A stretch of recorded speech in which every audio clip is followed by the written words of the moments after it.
السلام عليكم ورحمة الله وبركاته. أعوذ بالله من الشيطان الرجيم. بسم الله الرحمن الرحيم. الحمد لله رب العالمين، والصلاة والسلام على أشرف المخلوقين وعلى آله وصحبه أجمعين، أما بعد. إن أريد إلا الإصلاح ما استطعت وما توفيقي إلا بالله عليه توكلت وإليه أنيب. حسنت نفسي بالحي القيوم الذي لا يموت أبدا، ودفعت عني السوء بألف ألف، لا حول ولا قوة إلا بالله العلي العظيم، ولا حول ولا قوة إلا بالله العلي العظيم، ولا حول ولا قوة إلا بالله العلي العظيم. മുഅ്മിനീങ്ങളെ, മുഹമ്മദ് നബി സല്ലല്ലാഹു അലൈഹി വസല്ലമയാണ് സൈബർ യുഗത്തിലേക്ക് അള്ളാഹുവിനാൽ നിയുക്തനായിട്ടുള്ള ദാഴി. സൈബർ യുഗം എന്നതുകൊണ്ട് ഉദ്ദേശിക്കുന്നത് ഈ കാലഘട്ടമാണ്. ഈ കാലഘട്ടത്തിലേക്ക് അള്ളാഹു അയച്ചിട്ടുള്ള ദാഴി പുണ്യനബി സല്ലല്ലാഹു അലൈഹി വസല്ലമയാണ്. റബീഉൽ അവ്വൽ മാസമാണ്. നബിതങ്ങളെ കുറിച്ച് ചർച്ച ചെയ്യാൻ ഏറ്റവും അനുയോജ്യമായ സന്ദർഭവുമാണ് ഇത്. ഏത് സന്ദർഭത്തിലും ചർച്ചയാക്കപ്പെടേണ്ട വിഷയം അതുതന്നെയാണ്. ലോകത്ത് ഏറ്റവും കൂടുതൽ പഠിക്കപ്പെടുന്ന വിഷയം മുഹമ്മദ് നബിയാണ് സല്ലല്ലാഹു അലൈഹി വസല്ലം. 1400 കൊല്ലങ്ങളായി ഈ റബീഉൽ അവ്വലിലും പുതിയ പുസ്തകം പുറത്തിറങ്ങിയിട്ടുണ്ട് നബിയെക്കുറിച്ച്. ഈ റബീഉൽ അവ്വലിലും പുണ്യനബി സല്ലല്ലാഹു അലൈഹി വസല്ലം തങ്ങളെക്കുറിച്ച് പുതിയ സീഡികൾ വന്നിട്ടുണ്ട്, പുതിയ യൂട്യൂബുകൾ വന്നിട്ടുണ്ട്, പുതിയ ക്ലിപ്പിങ്ങുകൾ വന്നിട്ടുണ്ട്. വളരെ പുതുമയാർന്ന ഒരുപാട് പഠനങ്ങൾ വന്നുകൊണ്ടിരിക്കുന്നുണ്ട്. എത്ര പഠിച്ചാലും മതിയാവാത്ത ഒരു വിഷയം അതായതുകൊണ്ട് ദഅവത്തിൽ ഉപയോഗപ്പെടുത്തേണ്ട പ്രധാനപ്പെട്ട മാധ്യമവും മുഹമ്മദ് നബി സല്ലല്ലാഹു അലൈഹി വസല്ലമയാണ്. ഒരു വിഷയം ദഅവത്തായി മാറുന്നത് അത് നബിതങ്ങളിലേക്ക് ബന്ധിപ്പിക്കുമ്പോൾ മാത്രമാണ്. കാരണം സമ്പൂർണനായ മനുഷ്യൻ മുഹമ്മദ് നബി സല്ലല്ലാഹു അലൈഹി വസല്ലമ മാത്രമേ ഉള്ളൂ. അൽ ഇൻസാനുൽ കാമിൽ, സമ്പൂർണ്ണ മനുഷ്യൻ. ബാക്കി ആരിലേക്ക് ഒരു വിഷയത്തെ നമ്മൾ ബന്ധിപ്പിച്ചാലും അതിന് നുക്സാനിയത്തുണ്ടായിരിക്കും, ചുരുക്കമുണ്ടായിരിക്കും. ഒരാൾക്ക് നമ്മൾ 1000 രൂപ കൊടുക്കുകയാണ്, അല്ലെങ്കിൽ 2000 രൂപ കൊടുക്കുകയാണ്. ആ സമയത്ത് നമ്മൾ മനസ്സിലിങ്ങനെ കരുതിയത് ആജിർ ഭയങ്കര സംഭവമാണെന്ന് എല്ലാവരും അറിയട്ടെ എന്നാണെങ്കിൽ ഒരു സംഭവം ആവാൻ പോണില്ല. കാരണം ആജിർ നാഖിസായ മനുഷ്യനാണ്, കാമിലായ മനുഷ്യൻ മുഹമ്മദ് നബിയാണ്.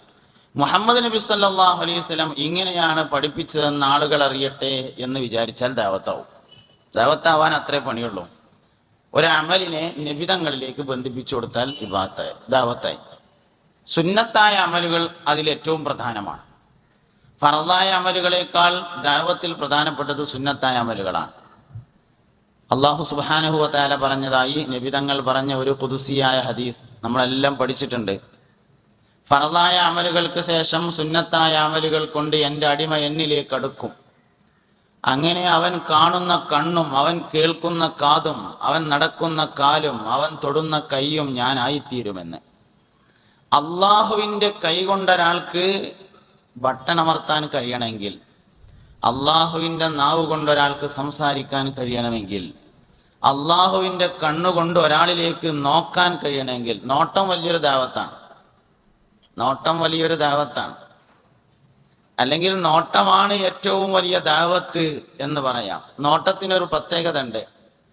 ഒരാളെ, നമ്മളൊരു സ്വാലിഹായ മനുഷ്യനെ നമ്മൾ അങ്ങോട്ട് നോക്കുന്നതും ഒരു സ്വാലിഹായ മനുഷ്യൻ നമ്മളെ ഇങ്ങോട്ട് നോക്കുന്നതും ഒരുപോലെയാണ്. അതുകൊണ്ടാണ് പ്രസവിക്കപ്പെട്ട കുട്ടിയെ ആദ്യമായി ഉമ്മാക്ക് കാണിച്ചു കൊടുക്കാൻ കാരണം. കുട്ടിയെ സംബന്ധിച്ച് ഏറ്റവും സ്വാലിഹ് അവന്റെ ഉമ്മയാണ്. കാരണം അൽ ജന്നത്തു തഹ്ത അഖ്ദാമിൽ ഉമ്മഹാത്ത് ഹബീബുനാ റസൂലുള്ളാഹി, ഉമ്മാന്റെ കാലിന്റെ ഓട്ടിലാണ് സ്വർഗം എന്ന് മുത്തുനബി സല്ലല്ലാഹു അലൈഹി വസല്ലം തങ്ങൾ പഠിപ്പിച്ചതാണ്. അതുകൊണ്ട് ഒരു കുട്ടിയെ സംബന്ധിച്ച് ഏറ്റവും സ്വാലിഹ് അവന്റെ ഉമ്മയാണ്. അതുകൊണ്ട് ഒരു കുട്ടി ജനിച്ചു വന്ന ഉടനെ ഉമ്മാക്ക് കാണിച്ചു കൊടുക്കും. സ്വാഭാവികമായും കുട്ടിയെ ഉമ്മാക്ക് കാണിച്ചു കൊടുക്കുന്ന സമയത്ത് കുട്ടികൾ മനുഷ്യരെ നോക്കാൻ തുടങ്ങിയിട്ടുണ്ടാവില്ല. കുട്ടികൾ മനുഷ്യരെ പെട്ടെന്ന് നോക്കൂല, കുറെ കാലം കഴിഞ്ഞിട്ട് നോക്കുള്ളൂ. ജനിച്ചു വന്ന ഉടനെ കുട്ടി വെള്ള വസ്ത്രം കണ്ടാൽ നോക്കും, വെളുപ്പിലേക്ക് നോക്കും, പിന്നെ ലൈറ്റിലേക്ക് നോക്കും. അങ്ങനെയാണ് കുട്ടികളുടെ സ്വഭാവം. അത് മാലാഖമാരുടെ ലോകവുമായി അവർക്കുള്ള ബന്ധത്തെ സൂചിപ്പിക്കുന്നതാണ് ആ നോട്ടം. അപ്പോ പ്രസവിക്കപ്പെട്ട ഉടനെ ഉമ്മാക്ക് കാണിച്ചു കൊടുത്താല് കുട്ടി ഉമ്മയെ നോക്കുന്നുണ്ടായിരിക്കില്ല. പക്ഷെ അത് വേണ്ട, ഉമ്മ ഇങ്ങോട്ട് കണ്ടാലും മതി. ഒരു സ്വാലിഹായ മനുഷ്യനെ, പാണക്കാട് സയ്യിദ് ഹൈദർ അലി ശിഹാബ് തങ്ങളെ നമ്മൾ അങ്ങോട്ട് കാണുന്നതും ഹൈദർ അലി ശിഹാബ് തങ്ങൾ നമ്മളെ ഇങ്ങോട്ട് കാണുന്നതും ഒരുപോലെയാണ്. ഇങ്ങോട്ട് നോക്കണം എന്നില്ല, നോക്കണോടത്ത് നമ്മൾ ഉണ്ടായാലും മതി, നോട്ടത്തിൽ പെട്ടാൽ മതി. നമ്മളെ നോക്കണം എന്നില്ല, എവിടേക്കോ നോക്കിയപ്പോ അവിടെ നമ്മളുണ്ടായത്, അങ്ങനെ ആയാലും മതി. നോട്ടത്തിന് അത്രയും വലിയ പ്രത്യേകത ഉണ്ട്. അപ്പോ ഏറ്റവും പ്രധാനപ്പെട്ട ദഅവത്തിന്റെ ഒന്നാം മാധ്യമം നോട്ടം തന്നെയാണ്. കണ്ണാണ് ഏറ്റവും പ്രധാനം. അപ്പൊ കണ്ണില്ലാത്ത ആളോ? കണ്ണില്ലാത്ത ആളെ ദഅവത്തിനെ കുറിച്ച് ഖുർആൻ പറഞ്ഞിട്ടുണ്ട്. അവൻ ബസീറത്തിനെയാണ് ഉപയോഗപ്പെടുത്തുന്നത്, അകംകാഴ്ചയെയാണ് ഉപയോഗപ്പെടുത്തുന്നത്. കണ്ണുകൊണ്ടുള്ള കാഴ്ചയേക്കാൾ പ്രധാനപ്പെട്ടതാണ് കൽബ് കൊണ്ടുള്ള കാഴ്ച. ശരിക്ക് കൽബ് കൊണ്ട് കാണണമെങ്കിൽ കണ്ണ് അടയണം എന്നാണ്. ബഹുമാനപ്പെട്ട ഹുജ്ജത്തുൽ ഇസ്ലാം അബൂ ഹാമിദുൽ ഗസാലി റളിയല്ലാഹു അൻഹു ഒരു മനുഷ്യന്റെ ഹൃദയത്തെക്കുറിച്ച് വിശദീകരിക്കുമ്പോൾ തന്റെ കീമിയയിൽ പറയുന്നുണ്ട്, ഒരാളുടെ കൽബ്, ഒരാളുടെ ഹൃദയം, അതിൽ അല്ലാഹു സുബ്ഹാനഹു വ തആല നല്ല തിളങ്ങുന്ന ഒരു മുത്തിനെ നിക്ഷേപിച്ചു വെച്ചത് ആഴമുള്ള ഒരു കിണറിനോട് നമുക്ക് ഉപമിക്കാം എന്ന്. നല്ല ആഴമുള്ള ഒരു കിണർ, ആ കിണറിന്റെ അടിയിൽ നല്ല തിളങ്ങുന്ന ഒരു മുത്തുണ്ട്. ഈ കിണറിൽ തെളിവെള്ളം നിൽക്കുന്ന കാലത്തോളം അതിന്റെ അടിയിൽ നിന്ന് ആ മുത്ത് ആർക്കും കാണാം. പക്ഷെ എന്ത് സംഭവിച്ചു? ചളിവെള്ളം വരുന്ന 5 കൈത്തോടുകൾ ആ കിണറിലേക്ക് തിരിച്ചുവിട്ടു. 5 കൈത്തോടുകൾ ആ കിണറിലേക്ക് തിരിച്ചുവിട്ടു. ആ 5ലൂടെ വന്നതും ചളിവെള്ളമാണ്. ചളിവെള്ളം വന്ന് കൈത്തോടിലൂടെ വന്ന് അതിങ്ങനെ കിണറിലേക്ക് ചാടിയത് കാരണത്താൽ കിണറിലെ വെള്ളം കലങ്ങിയപ്പോ കാണാതെയായി. ഇനി എപ്പോഴാ കാണുക? ആദ്യം ഈ വെള്ളം നിർത്തണം. കലങ്ങിയ വെള്ളം നിർത്തിയാൽ കിണറിലുള്ള വെള്ളം ഓട്ടോമാറ്റിക്കായിട്ട് തെളിയും. ഇത് ചാടുന്ന കാലത്തോളം തെളിയില്ല. എപ്പോഴാ ചാടൽ നിൽക്കുന്നത്? അപ്പോൾ സ്വാഭാവികമായി ഒന്നും ചെയ്യേണ്ട ആവശ്യമില്ല, ഇത്തലിട്ടൊന്നും വേണ്ട. ഇത്തലിടുന്നത് സ്പീഡാക്കാനാണ്. ഇത്തലിട്ട് കൊടുക്കുന്നത് സ്പീഡാക്കാനാണ്. സ്പീഡാക്കണം എന്നില്ല, സാവകാശമാണെങ്കിലും അത് തെളിഞ്ഞുകൊള്ളും. ചാട്ടം നിൽക്കണം എന്ന് മാത്രം. ഇവിടെ യഥാർത്ഥത്തിൽ ഈ ചാട്ടം നിർത്താൻ നമുക്ക് കഴിയുക എന്നതാണ് ഏറ്റവും പ്രധാനപ്പെട്ടിട്ടുള്ളത്. അപ്പൊ പുറത്തെ കണ്ണ് അടയുമ്പോഴാണ് അകത്തെ കണ്ണ് തുറക്കുന്നത്. ശരിക്കും ഏറ്റവും പ്രധാനപ്പെട്ട മാധ്യമം അകത്തെ കണ്ണാണ്. നമുക്ക് അകത്തെ കണ്ണ് തുറക്കാത്തതുകൊണ്ട് പുറത്തെ കണ്ണെങ്കിലും ഉപയോഗിക്കാൻ പറ്റണം. പുറത്തെ കണ്ണ് ഉപയോഗിക്കാൻ പറ്റണമെങ്കിൽ കണ്ണുകൊണ്ടുള്ള സുന്നത്തുകൾ പാലിക്കണം. അപ്പോഴാണ് ഒരാൾക്ക് കണ്ണുകൊണ്ട് ദഅവത്ത് ചെയ്യാൻ കഴിയുള്ളൂ. അള്ളാഹുവിന്റെ കണ്ണിനെ ഒരാൾക്ക് ഉപയോഗപ്പെടുത്താൻ കഴിയണമെങ്കിൽ കണ്ണുകൊണ്ടുള്ള സുന്നത്ത് പാലിക്കുന്നതായിരിക്കണം. എന്താ കണ്ണുകൊണ്ടുള്ള സുന്നത്ത്? കണ്ണുകൊണ്ടുള്ള സുന്നത്ത് ഖുർആനിലേക്ക് ഇങ്ങനെ നോക്കിയിരിക്കുക. ഖുർആനിലേക്ക് വെറുതെ നോക്കിയാലും കൂലിയാണ്. യാസീൻ സൂറത്ത് നമുക്ക് കാണാതെ അറിയും, കണ്ടിട്ടും അറിയും. എന്നാൽ തോനെ കൂലിയുള്ളത് കാണാതെ ഓതുന്നതിനല്ല. മുസാഫിക്ക് ഇങ്ങനെ നോക്കി ഓതുമ്പോൾ 2 കൂലിയാണ്. ഒന്ന് യാസീൻ ഓതിയ കൂലിയും കിട്ടും, രണ്ടാമത് ഖുർആനിക്ക് നോക്കിയ കൂലിയും കിട്ടും. കഅബയിലേക്ക് ഇങ്ങനെ നോക്കുക എന്നത് കണ്ണിന്റെ സുന്നത്താണ്. ഉമ്മയുടെ മുഖത്തേക്ക് വെറുതെ നോക്കിയിരിക്കുക എന്നത് കണ്ണിന്റെ സുന്നത്താണ്. പള്ളിയിലേക്ക് നോക്കുക എന്നത് കണ്ണിന്റെ സുന്നത്താണ്. ഗുരുനാഥനിലേക്ക് നോക്കുക എന്നത് കണ്ണിന്റെ സുന്നത്താണ്. സയ്യിദന്മാരിലേക്ക് നോക്കുക എന്നത് കണ്ണിന്റെ സുന്നത്താണ്. അള്ളാഹുവിന്റെ ജമാലിയത്തിനെ ആസ്വദിക്കണമെന്ന ലക്ഷ്യത്തോടുകൂടി ഭംഗിയുള്ളതിലേക്ക് നോക്കൽ കണ്ണിന്റെ സുന്നത്താണ്. കണ്ണിന് ഒരുപാട് സുന്നത്തുകളുണ്ട്. അപ്പൊ കണ്ണിന്റെ സുന്നത്തുകൾ പാലിക്കുന്നവൻ കണ്ണുകൊണ്ട് ദഅവത്ത് നടത്താൻ കഴിയും. കയ്യിന്റെ സുന്നത്തുണ്ട്. കയ്യിന്റെ സുന്നത്ത് എന്താ? കയ്യിനെ അള്ളാഹുവിന് ഇഷ്ടപ്പെടുന്ന വഴിയിൽ ഉപയോഗപ്പെടുത്തുക. കാലിന്റെ സുന്നത്തും അങ്ങനെ തന്നെയാണ്. കൽബിന്റെ സുന്നത്തുണ്ട്. എന്താ കൽബിന്റെ സുന്നത്ത്? ദിക്റുൽ മൗത്താണ്. ലികുല്ലി ശൈഇൻ ഖൽബുൻ വ ഖൽബുൽ ഖുർആനി സൂറത്തു യാസീൻ. എല്ലാ വസ്തുക്കൾക്കും ഹൃദയമുണ്ട്. ഖുർആനിന്റെ ഹൃദയം സൂറത്തു യാസീനാണെന്നാണ്. സൂറത്തു യാസീനിലെ ചർച്ചാ വിഷയം മൗത്താണ്. ഹും വ അസ്വാജുഹും ഫീ ദിലാലിൻ അലൽ അറായികി മുത്തഖിഊൻ ലഹും ഫിയാ ഫാകിഹത്തുൻ വലഹും മാ യദ്ദഊൻ സലാമുൻ ഖൗലം മിർ റബ്ബിർ റഹീം. സൂറത്തു യാസീനിന്റെ പ്രമേയം എന്ന് പറയുന്നത് ദിക്റുൽ മൗത്താണ്. അക്സിറൂ ദിക്റ ഹാദിമിൽ ലദ്ദാത്ത് ഹബീബുനാ റസൂലുള്ളാഹി സല്ലല്ലാഹു അലൈഹി വസല്ലം. നിങ്ങൾ മരണത്തെ ഓർക്കലിനെ അധികരിപ്പിക്കണമെന്ന് പറഞ്ഞു. ശരിക്കും മൃഗങ്ങളുടെ ഇബാദത്ത് ദിക്റുൽ മൗത്താണെന്ന് ബഹുമാനപ്പെട്ട ഇമാം ഷഹറാനി റളിയല്ലാഹു അൻഹു പറഞ്ഞിട്ടുണ്ട്. മൃഗങ്ങൾ എപ്പോഴും അവർ ചെയ്യുന്ന പ്രധാന ഇബാദത്ത് ദിക്റുൽ മൗത്താണ്. അതുകൊണ്ട് കോഴിയെ അറുക്കുന്നവൻ ഞാൻ മരിക്കുമല്ലോ എന്നാലോചിക്കണം. അപ്പോഴാണ് താൻ അറുത്ത് കളയുന്ന ജീവിയുടെ ഇബാദത്ത് അവൻ ഏറ്റെടുത്തവനാവുകയുള്ളൂ. മരം മുറിക്കുന്നവൻ 12 മണിക്കൂറിൽ കൂടുതൽ തസ്ബീഹ് ചൊല്ലണമെന്ന് ഇമാം ഷഹറാനി റളിയല്ലാഹു അൻഹു പറഞ്ഞിരിക്കുന്നു. കാരണം മരം 24 മണിക്കൂറും തസ്ബീഹ് ചൊല്ലുന്ന വസ്തുവാണ്. മരത്തിനോട് അല്ലാഹു തആല 24 മണിക്കൂർ തസ്ബീഹ് ചൊല്ലാൻ പറഞ്ഞിട്ടുണ്ട്. പക്ഷെ മനുഷ്യനോട് 24 മണിക്കൂർ കൽപ്പനയില്ല. പിന്നെന്താ കൽപ്പന? വദ്കുറുല്ലാഹ കസീറ, നിങ്ങൾ അധികരിച്ച് ചൊല്ലുക എന്നാണ്. അധികരിച്ച് ചെല്ലുക എന്ന് പറഞ്ഞാൽ 50% കൂടുതൽ, അഥവാ 12 മണിക്കൂറിൽ കൂടുതൽ. 12 മണിക്കൂറിൽ കൂടുതൽ തസ്ബീഹ് ചെല്ലുന്നവനാണ് മരം മുറിക്കാൻ അവകാശമുള്ളത്.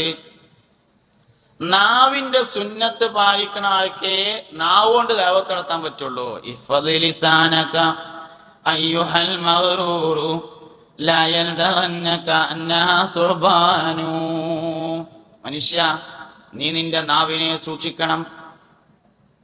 അതൊരു പാമ്പാണ്, അത് നിന്നെ കടിക്കാതിരിക്കട്ടെ. നാവ് എന്ന പാമ്പ് കടിച്ച് മരണപ്പെട്ട എത്രയോ ആളുകൾ ഖബറിൽ കിടക്കുന്നുണ്ടെന്ന് നീ ആലോചിക്കണം. ഒരു മനുഷ്യനെ പിശാച് സ്വാധീനിക്കുകയാണെങ്കിൽ ആദ്യം സ്വാധീനിക്കുക അവന്റെ നാവിനെയായിരിക്കുമെന്നാണ്. അവന്റെ ഇൽമ്, അവന്റെ വിജ്ഞാനം ന്യായം പറയാൻ മാത്രം ഉപയോഗപ്പെടുത്തുന്ന അവസ്ഥയിലേക്ക് എത്തലാണ് നാവിന് പിശാച് സ്വാധീനിച്ചതിന്റെ ലക്ഷണം.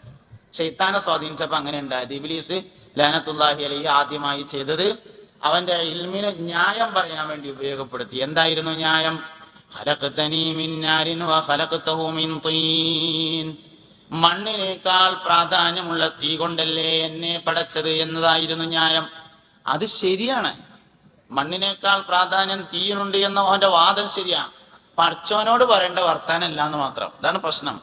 അപ്പൊ ഒരാളുടെ നാവിൽ പിശാച് കയറിയാല് അവന്റെ ഇൽമ് ന്യായം പറയാൻ മാത്രമേ ഉപയോഗപ്പെടുള്ളൂ എന്നതാണ്. ഇതാണ് ഇബ്ലീസ് ലഅനത്തുല്ലാഹി അലൈഹിൽ തന്നെ സംഭവിച്ചത്.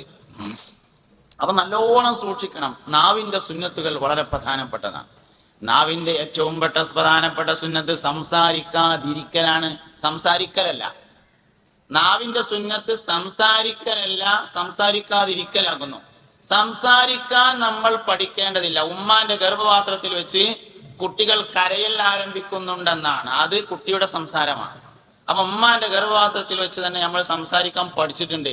ഇനി പഠിക്കാനുള്ളത് എങ്ങനെ സംസാരിക്കാതിരിക്കാം എന്നതാണ്. എങ്ങനെ സംസാരിക്കാം എന്നല്ല, എങ്ങനെ സംസാരിക്കാതിരിക്കാമെന്നാണ് യഥാർത്ഥത്തിൽ ഇനി പഠിക്കാനുള്ളത്. ഹുജ്ജത്തുൽ ഇസ്ലാം അബൂ ഹാമിദ് അൽ ഗസാലി റളിയല്ലാഹു അൻഹു ഇറാഖിലെ ഏറ്റവും പ്രധാനപ്പെട്ട ബഗ്ദാദ് അങ്ങാടിയിലുള്ള പള്ളിയിലെ ഖത്തീബും അക്കാലത്ത് നിലവിലുണ്ടായിരുന്ന ബഗ്ദാദ് യൂണിവേഴ്സിറ്റിയുടെ പ്രിൻസിപ്പളുമായിരുന്നു. ബഗ്ദാദ് യൂണിവേഴ്സിറ്റിയുടെ പ്രിൻസിപ്പളാണ് ഇറാഖിലെ പ്രസിദ്ധമായ ജുമുഅത്ത് പള്ളിയിലെ ഖത്തീബാണ്. വെള്ളിയാഴ്ച അദ്ദേഹം ജുമുഅക്ക് ശേഷം പ്രഭാഷണം നടത്തും. മഹാനവറുകളുടെ പ്രസംഗം കേൾക്കാൻ വേണ്ടി മാത്രമായി പള്ളി നിറഞ്ഞു കവിയും. വലിയ പ്രഭാഷകനായിരുന്നു, വലിയ ദായിയായിരുന്നു, വലിയ ദാവാ പ്രവർത്തകനായിരുന്നു. എന്തൊക്കെ ദാവത്ത് നടത്തിയിട്ട് എന്താ കാര്യം? മൂപ്പരെ ജ്യേഷ്ഠൻ നിസ്കരിക്കാൻ വരില്ല. നാട്ടുകാർ മുഴുവൻ നന്നാറുണ്ട്, ജ്യേഷ്ഠൻ നിസ്കരിക്കൂല. അങ്ങനെ അവസാനം കുടുങ്ങിയിട്ട് ഉമ്മാനോട് ചെന്ന് പറഞ്ഞു, ഉമ്മ ഇങ്ങളൊന്ന് ഇക്കാക്കാട് പള്ളിക്ക് വരാൻ വേണ്ടി പറയണം, ഞാൻ ആകെ കുഴങ്ങിയാറും. എന്താ മോനെ പ്രശ്നം എന്ന് ചോദിച്ചപ്പോൾ പറഞ്ഞു, എന്റെ പ്രസംഗം കേൾക്കാനും ജുമയിൽ പങ്കെടുക്കാനും നിസ്കരിക്കാനും ഒരുപാട് ആളുകൾ പള്ളിയിൽ വരുന്നുണ്ട്.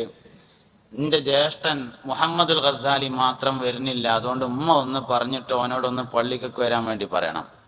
ഉമ്മ പറഞ്ഞു, മോനെ ഞാൻ പറഞ്ഞോളാം. അങ്ങനെ ഉമ്മ പറഞ്ഞു, മോനെ നിന്റെ അനിയൻ ഈ നാട്ടിലെ ഏറ്റവും പ്രസിദ്ധമായ പള്ളിയിലെ ഖത്തീബാണ്, എനിക്കറിയാലോ. ഓനാകെ ഒരു പ്രശ്നമേ ഉള്ളൂ, ഇജ്ജ് നിസ്കരിക്കാൻ ചെല്ലണില്ല എന്നുള്ള ആകെ ഒരു പ്രശ്നമുള്ളൂ. അതുകൊണ്ട് മോനൊന്ന് പള്ളിയിൽ പോയി നിസ്കരിക്കണം എന്നാണ്. ആയിക്കോട്ടെ ഉമ്മ പറഞ്ഞു, ഞാൻ പോയിക്കോളാം, ഇപ്പം എന്താ കുഴപ്പം? മുഹമ്മദ് ഗസാലി നിസ്കരിക്കാത്ത ആളൊന്നല്ല കേട്ടോ, പള്ളിയിൽ കയറില്ലാന്നേ ഉള്ളൂ, ഞാൻ പോയിക്കോളാം. അതിനിപ്പം അടുത്ത വെള്ളിയാഴ്ച പോകാറുണ്ട്. പിന്നത്തെ വെള്ളിയാഴ്ച നേരത്തെ തന്നെ വന്ന അവല് സൊഫിലിരുന്നു. അബൂ ഹാമിദ് അൽ ഗസാലിക്ക് സന്തോഷമായി. ഇന്ന് ഇക്കാക്ക ജുമഅക്ക് വന്ന ദിവസമാണ്, ഇന്നത്തോടുകൂടെ എല്ലാ പ്രശ്നവും തീരാൻ പോവുകയാണെന്ന് മൂപ്പര് കരുതിയത്. ഖുത്ബ കഴിഞ്ഞ് നിസ്കാരം തുടങ്ങി. രണ്ടാമത്തെ റക്അത്തേക്ക് നീച്ചപ്പോ മുഹമ്മദ് അൽ ഗസാലി കയ്യച്ച് കണ്ട് മുന്നിൽ കൂടി ഒറ്റ പോക്കാണ് പോയി. വന്നിട്ടില്ലെങ്കിൽ അത്ര തന്നെ കുഴപ്പമുണ്ടായിരുന്നില്ല. വന്നതിനാൽ ആകെ കുടുങ്ങി. ചില ആൾക്കാർ വന്നാൽ ആകെ കുടുങ്ങുമല്ലോ, അതേമാതിരിയായി. വന്നിട്ടില്ലെങ്കിൽ അത്ര തന്നെ കുഴപ്പമുണ്ടായിരുന്നില്ല. ജുമാ കഴിഞ്ഞ ഉടനെ അബൂ ഹാമിദ് അൽ ഗസാലി പള്ളിയിൽ നിന്ന് ആരോടും സംസാരിക്കാൻ നിൽക്കാതെ ഇറങ്ങി ഉമ്മാന്റെ അടുത്ത് ചെന്നിട്ട് സങ്കടം പറഞ്ഞു, ഉമ്മ ഇക്കാക്ക പള്ളിയൊക്കെ വന്നിട്ടില്ലെങ്കിൽ ഞാൻ ഇങ്ങനെ തന്നെ സ്വീപ്പായിരുന്നില്ല, വന്നതിനാലെ ഞാൻ ആകെ കുഴങ്ങി. ഓന് രണ്ടാമത്തെ റക്അത്തേക്ക് ഇമാമോട് നീച്ചപ്പോ കൈയച്ചു പോയിരുന്നു. മുഹമ്മദുൽ ഗസാലി വന്നപ്പോ ഉമ്മ ചോദിച്ചു, മോനെ ഇന്ന് നീ ജുമാക്ക് പള്ളിയിൽ പോയി രണ്ടാം റക്അത്തിൽ നിന്ന് എഴുന്നേറ്റ് പോന്നതെന്തേ? ആ സമയത്ത് മുഹമ്മദുൽ ഗസാലി പറഞ്ഞു, ഉമ്മ രണ്ടാമത്തെ റക്അത്തിലേക്ക് എഴുന്നേൽക്കുന്നത് വരെ നിസ്കാരത്തിനൊരു പ്രശ്നം ഉണ്ടായിരുന്നില്ല.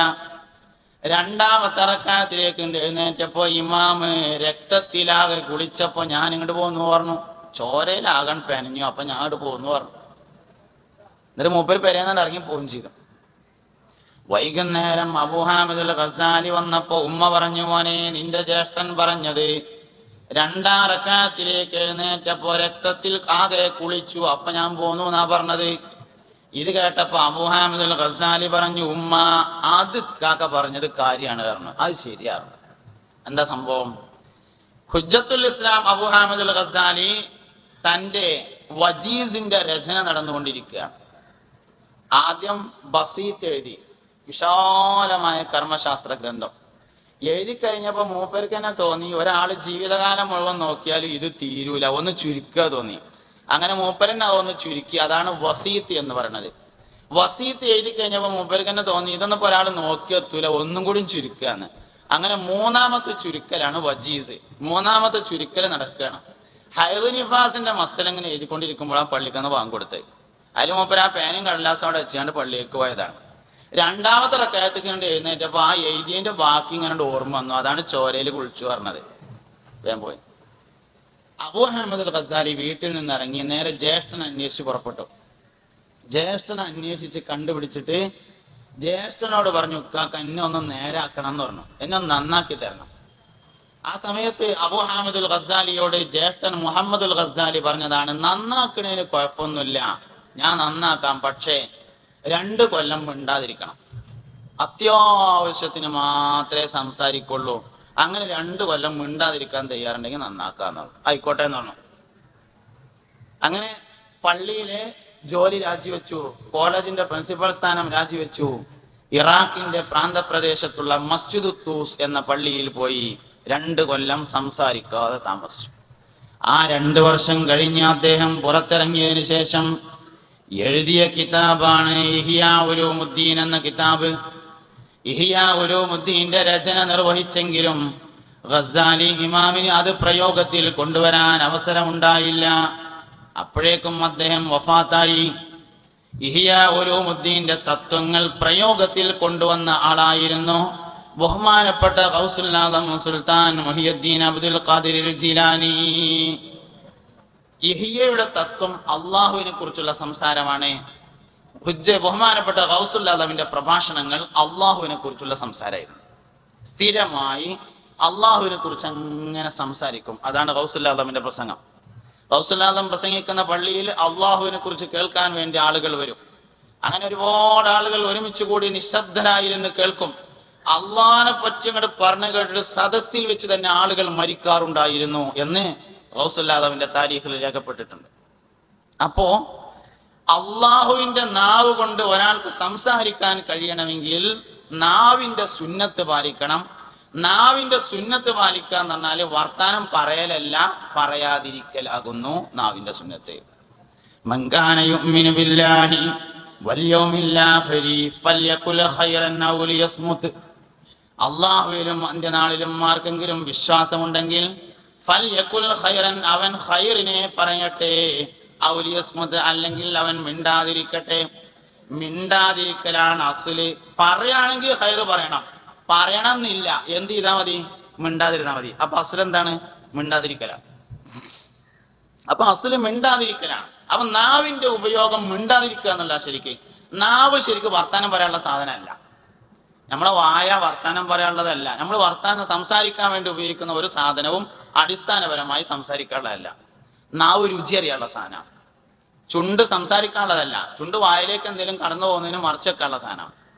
പല്ല് സംസാരിക്കാനുള്ളതല്ല, അത് ഭക്ഷണം കഴിക്കാൻ വേണ്ടി ചവക്കാനുള്ള സാധനമാണ്. അങ്ങനെ ഓരോന്നും അങ്ങനെയാണ്. നമ്മൾ സംസാരിക്കാൻ നമ്മുടെ ആമാശയം വരെ ഉപയോഗപ്പെടുത്തുന്നുണ്ട്. ആമാശയത്തിലെ വായു എടുത്താണ് സംസാരിക്കുന്നത്. ഇങ്ങനെ സംസാരിക്കുന്നതിന്റെ ഇടയിൽ സംസാരം നിൽക്കുന്നത് ആമാശയത്തിൽ സ്റ്റോർ ചെയ്ത വായു കഴിയുമ്പോഴാണ്. അപ്പൊ രണ്ടാമതിന് ശ്വാസം വലിക്കും. സംസാരിച്ചുകൊണ്ടിരിക്കുന്നതിന്റെ ഇടയിൽ ശ്വാസം വലിക്കുന്നത് വായുവിലൂടെയാണ്, മൂക്കിലൂടെ അല്ല. മൂക്കിലൂടെ വലിച്ചാലും അങ്ങോട്ട് തന്നെ എത്തുക. സംഗതി നമ്മൾ വായിലൂടെ വലിക്കുക, കാരണം ആമാശയം നിറക്കുകയാണ്. അപ്പൊ ആമാശയത്തിൽ വായു നിറച്ചിട്ട് അതെടുത്താണ് പിന്നെ സംസാരിക്കുന്നത്. യഥാർത്ഥത്തിൽ ആമാശയം സംസാരിക്കാനുള്ള സാധനമല്ല. ഈ പറഞ്ഞ ഒരു സാധനവും സംസാരിക്കാനുള്ളതല്ല. എല്ലാം നമ്മൾ പഠിച്ച് സംസാരിക്കാൻ വേണ്ടി ഉപയോഗിക്കുകയാണ്. അതുകൊണ്ടാണ് സംസാരം പഠിപ്പിച്ചു എന്ന് പറയാൻ കാരണം. സംസാരം എന്ന് പറഞ്ഞത് പഠിപ്പിക്കേണ്ട സാധനമാണ്. അത് പഠിപ്പിച്ച് അത് പഠിച്ചുണ്ടാക്കി. കാരണം ഈ സാധനം പ്രകൃതിപരമായി അതിന് ഉപയോഗിക്കാനുള്ളതല്ല. അപ്പൊ നമ്മൾ സംസാരിക്കാൻ വേണ്ടി ഉപയോഗിക്കുന്ന ഒരു സാധനവും യഥാർത്ഥത്തിൽ സംസാരിക്കാനുള്ളതല്ല.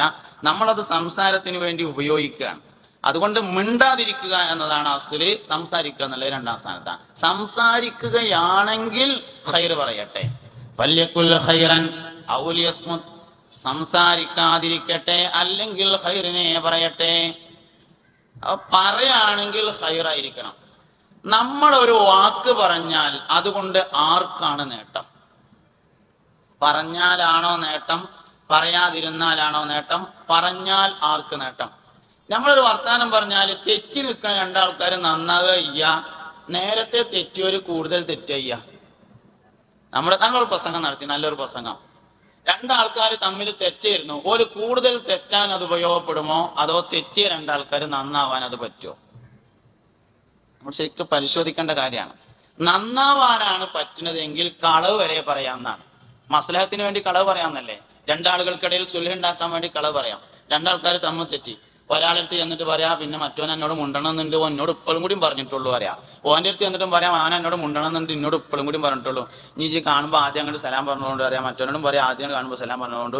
അങ്ങനെ ഒരു രണ്ടാളും കൂടിയും കണ്ടുമുട്ടുമ്പോൾ രണ്ടാളും സലാം കൊണ്ട് ഏറ്റുമുട്ടിക്കോളും. അപ്പോൾ നന്നായി. മസ്ലഹത്തിന് വേണ്ടി കളവ് വരെ പറയാം. പക്ഷെ നമ്മൾ സംസാരിക്കുന്ന സംസാരം കൊണ്ട് മസ്ലഹത്താണോ ഉണ്ടാവുന്നത്, അതല്ല മഫ്സദത്താണോ ഉണ്ടാവുന്നത്? എന്തുകൊണ്ട് മസ്ലഹത്ത് ഇല്ലാതിരിക്കുകയും എന്തുകൊണ്ട് മഫ്സദത്ത് ഉണ്ടാവുകയും ചെയ്യുന്നു എന്നതാണ് പഠന വിഷയം.